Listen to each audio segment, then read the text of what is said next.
मैंने तो कहा था, हम लोगों ने महापुरुषों से परामर्श करके लिखा था, आपको केवल 3 दिन का उपवास करना है। आपने 11 दिन का संपूर्ण उपोषण किया। हमने 11 दिन एक भुक्त रहने के लिए कहा था, उन्होंने अन्न का ही त्याग कर दिया।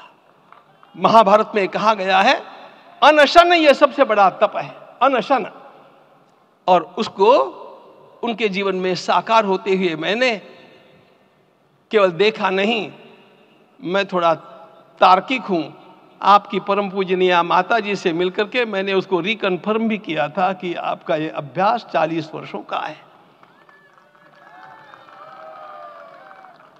ऐसा तपस्वी कोई राष्ट्रीय नेता प्राप्त होना यह सामान्य बात नहीं है।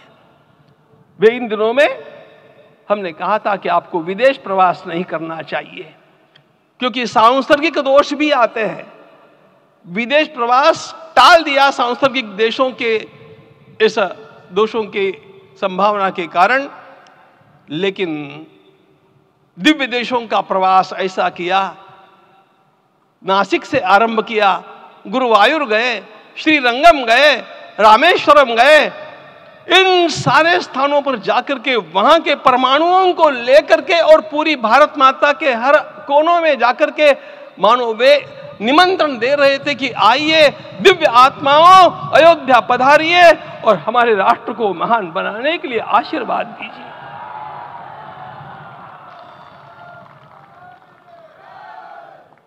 हमने केवल कहा था 3 दिनों तक आपको भूमि शयन करना चाहिए। 11 दिनों से आप भूमि शयन कर रहे हैं। इस कड़कड़ाती ठंड में इस प्रकार का शयन करना, मित्रों, ब्रह्मा जी ने सृष्टि को निर्माण किया। उस समय उन्होंने एक शब्द को सुना था। भारत की संस्कृति का सबसे मूल शब्द है तप, तप इति।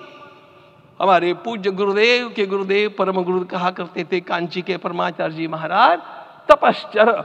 मैं जब भी उनसे मिलता था वे कहते थे तपश्चर।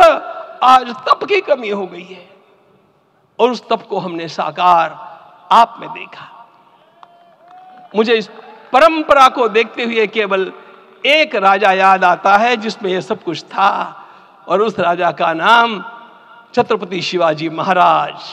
छत्रपति शिवाजी महाराज।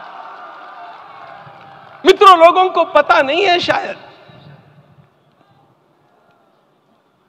वे स्वयं जब मल्लिकार्जुन के दर्शन के लिए श्रीशैलम के ऊपर गए, 3 दिन का उपवास किया, 3 दिन शिव मंदिर में रहे, और महाराज ने कहा कि मुझे राज्य नहीं करना है, मुझे संन्यास लेना है, मैं शिव जी की आराधना के लिए जन्मा हूं, मुझे संन्यास लेना है, मुझे वापस मत ले जाइए।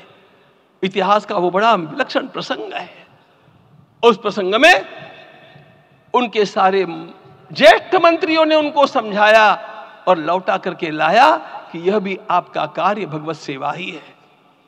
आज हम लोगों को उसी प्रकार के एक महापुरुष ऐसे प्राप्त हुए हैं जिसको भगवती जगदम्बा ने स्वयं हिमालय से लौटा करके भेज दिया कि जाओ भारत माता की सेवा करो।